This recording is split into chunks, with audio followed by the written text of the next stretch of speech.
the most unusual royal jewels ever to exist. Somewhere in the world right now there are royal jewels so unusual that even experts struggle to explain them. One passed through the hands of emperors, shahs and kings across 5 centuries, and it isn't even what it claims to be. One was forged from something so sacred the world is still debating it.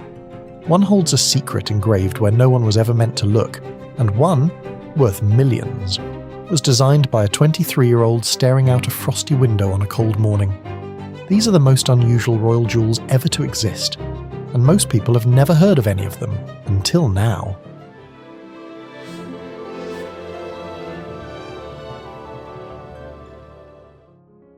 Timur Ruby necklace.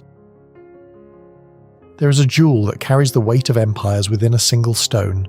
The Timur Ruby, a magnificent deep red spinel weighing a breathtaking 361 carats, is not actually a ruby at all. And that, dear friends, is only the beginning of its extraordinary story. This cabochon gem travelled through the hands of Mughal emperors, Persian shahs, and Afghan kings before reaching England, where it was set into a golden, diamond-studded necklace crafted by royal jeweller Garrard in 1853. What makes it almost poetic is that the design allowed the Timur Ruby to be swapped out for its equally legendary sister stone, the Koh-i-Noor diamond. 5 of its former owners actually had their names engraved directly onto the gem, a living, breathing royal guestbook spanning centuries. Today it rests in the British Royal Collection, rarely seen and almost never worn. Queen Elizabeth herself once held it up and whispered that she really ought to wear it someday. Someday it seems never came, and perhaps that mystery is exactly what makes it so utterly unforgettable. Iron Crown of Lombardy. What if I told you that one of the most sacred and powerful crowns in all of history contains, at its very heart, a nail from the crucifixion of Jesus Christ? Not legend, not metaphor. That is the claim that has surrounded the Iron Crown of Lombardy for over 1,000 years. Crafted sometime between the 5th and 9th centuries, this breathtaking piece of medieval artistry is surprisingly small, almost intimately so.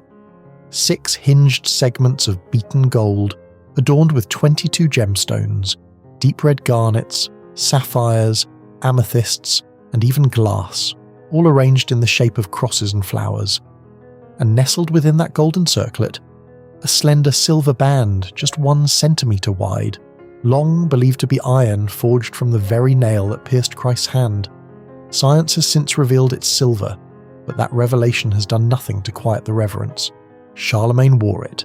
Napoleon seized it, famously declaring God gave it to him, and pity whoever dared disagree. Emperors and kings across centuries placed this crown upon their heads as proof they ruled by divine right. Today it rests quietly in the Cathedral of Monza, Italy, no longer worn, almost forgotten by the wider world. And perhaps that's what makes it so extraordinary. The most powerful crown in Christendom, sleeping behind cathedral walls, waiting for someone to remember. Wallis Simpson Emerald Ring. Now, few jewels carry the weight of a love story quite like this one.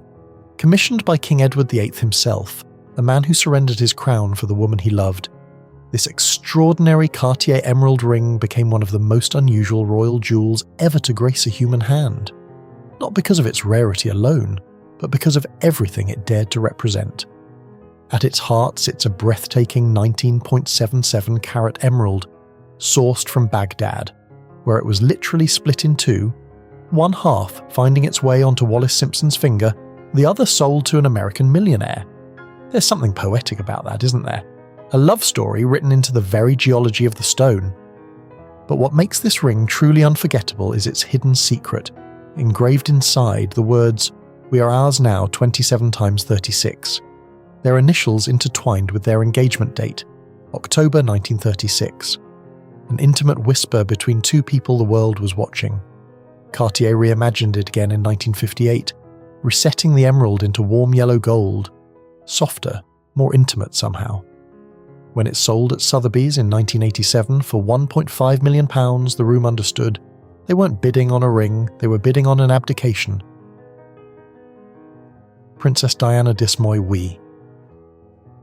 Now, there are jewels that dazzle and then there are jewels that ache. And this, dear friends, is one of the latter. The dish Moi Oui, French for tell me yes, was conceived by the revered Italian jeweller Alberto Raposi, whose celebrated house, founded in Turin in 1957, has long been a sanctuary for those seeking something truly extraordinary. At its heart sits a commanding emerald-cut diamond, embraced by 4 triangle-shaped stones, all set upon a magnificent band encrusted with smaller diamonds. Entirely in diamonds, no sapphire, no colour, just pure, breathtaking white light. Valued at over $200,000, it was custom modified to fit Diana's finger, with Dodi requesting it be ready by the 30th of August, as something significant was to follow the very next day. The ring was recovered from Dodi's apartment after their passing, alongside a receipt dated August 30th, 1997. Diana never wore it. The question it carried was never answered, and that perhaps is what sets it apart from every jewel ever worn by royalty. It was not a crown, not an heirloom. It was something far more fragile and far more profound. A promise, suspended in time. It was later displayed at a memorial within Harrods and remained in the Al Fayed family's keeping. Some treasures are rare because of what they are. This one is rare because of what it never became. Queen Emma Pearl Brooch.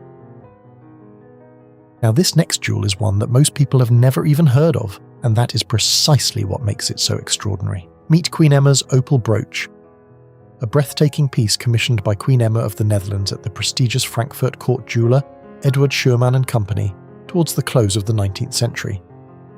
At its heart sit 4 luminous, milky white opals cradled within an elegant diamond trefoil, with a single ruby nestled at its centre like a whispered secret. It is delicate, it is unusual, and it is utterly unlike anything else in the Dutch royal collection. And here is what makes opals so fascinating. They have historically been considered both magical and deeply unlucky, which is precisely why so few royals dared to wear them. Queen Emma wore one anyway. That tells you everything about her character. This brooch has graced 4 generations of Dutch queens, Wilhelmina, Juliana, Beatrix, and now Queen Maxima, from ceremonial Prinsjesdag addresses to international state visits, most recently during Maxima's 2024 American tour. Each time it appears, it carries 125 years of quiet, resilient Dutch history with it. A family heirloom, a rare gem, an untold story, until now. Swedish steel-cut Bandeau. Hidden within the Swedish royal treasury lies a tiara so quietly extraordinary, it challenges everything we think we know about royal jewels. The cut steel bandeau, dating to the early 19th century, is not adorned with emeralds or pearls. It is made entirely of steel. But before you raise an eyebrow, consider this. Each piece of steel has been individually cut and polished to such breathtaking precision that it mirrors the deep, mysterious sparkle of dark diamonds. The latticework pattern, crowned with tiny faceted steel beads, carries an architectural elegance that feels both restrained and utterly alive. It even travels with a matching hair comb, a complete Empire-era set, preserved with remarkable devotion across 2 centuries. Cut steel jewellery enjoyed a fashionable moment throughout the 1800s, yet virtually no royal family has held on to such pieces with the reverence Sweden has shown. That alone makes this bandeau something of a quiet miracle. Crown Princess Victoria first championed it in the modern era, wearing it to Luxembourg's pre-wedding gala in 2012 and a state dinner the following year. Princess Sophia brought it to the Nobel Prize celebrations in 2016, pairing it beautifully with emerald and diamond earrings. Princess Christina wore it at the Nobels in 2017. Courtauld Thomson Scallop Shell Brooch. Now, there are jewels that shout for attention, and then there are those that simply reign in silence. The Courtauld Thomson Scallop Shell Brooch is very much the latter. Born in London in 1919, crafted by the distinguished Goldsmiths and Silversmiths Company, this breathtaking piece was shaped in part by Sir Courtauld Thompson, son of a celebrated Scottish inventor. Its form, a scallop shell rendered in shimmering diamonds, kissed at its heart by a single lustrous pearl, with teardrop diamonds falling in the most graceful cascade, speaks of an era when jewellery was made not merely to be worn but to be felt. What elevates this brooch beyond beauty is its remarkable story of devotion. willed to Queen Elizabeth, the Queen Mother, in 1944, with the most tender wish that it travel from queen to queen throughout the ages, and faithfully it has. Worn on the Queen Mother's 100th birthday, pinned close for royal weddings, state visits, and solemn remembrance, including the 80-year anniversary of D-Day, where Queen Camilla wore it as a quiet salute to history. 3 queens, 1 century, 1 extraordinary brooch. This is jewellery with a soul. 1913 Winter Egg. Now, what if I told you that one of the most remarkable gifts ever exchanged within a royal household wasn't a crown, wasn't a necklace, but an egg? In 1913, Tsar Nicholas II commissioned Fabergé to create something truly without precedent for his devoted mother, Dowager Empress Maria Feodorovna, the winter egg, and to this day it remains one of the most unusual royal jewels ever conceived. Sculpted from translucent Siberian rock crystal, its surface is adorned with platinum-set diamond snowflakes, whilst delicate frost patterns etched within make it shimmer like the first light of a Russian winter morning.